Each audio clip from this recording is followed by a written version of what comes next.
Generations before us have left us many examples of how we can walk the road of life and of how we can deal with the many situations that can come our way. We can also gain insight into their philosophy of life from how they lived and from what they said.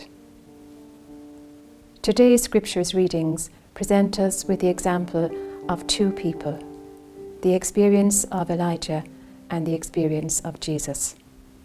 The Old Testament reading presents us with Elijah, who was in a very discouraged state, and he marched through the desert for 40 days to Horeb, the mountain of God.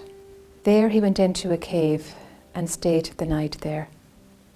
He was told to wait for God to pass by.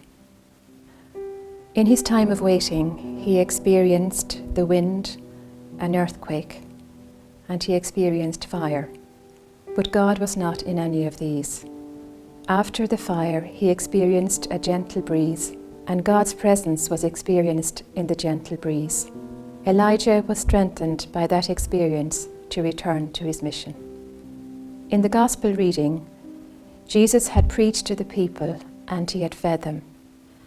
And he made his disciples go in the boat to the other side of the lake while he sent the people home. Jesus then went up the mountain by himself to pray, and he spent the night in prayer. Jesus had spent a busy day. He had been preaching, and he spent the night in prayer on a solid mountain where the darkness separated Jesus from the busyness of the day.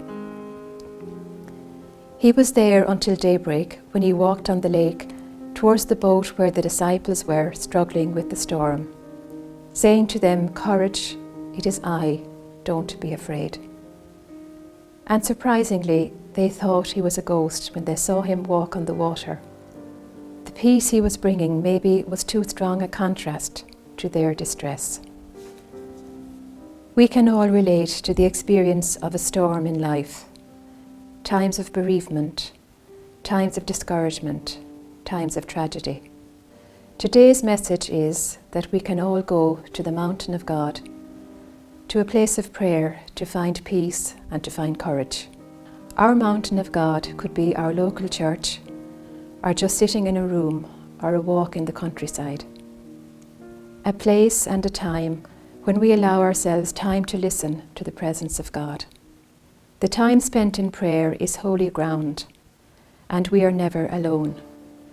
As individuals, we carry with us our connection to the world that we live in. Jesus spent time in prayer alone, yet held in the darkness and the silence of the mountain were the people he had met during the day and the disciples who were crossing the lake. In our time of prayer, we carry in our hearts all who are part of our lives, our family, our friends, those who are in need. From that place of quiet, we can experience the peace of God, God's presence within us. The words of Jesus can be our own, and we can say to one another, "Courage, don't be afraid."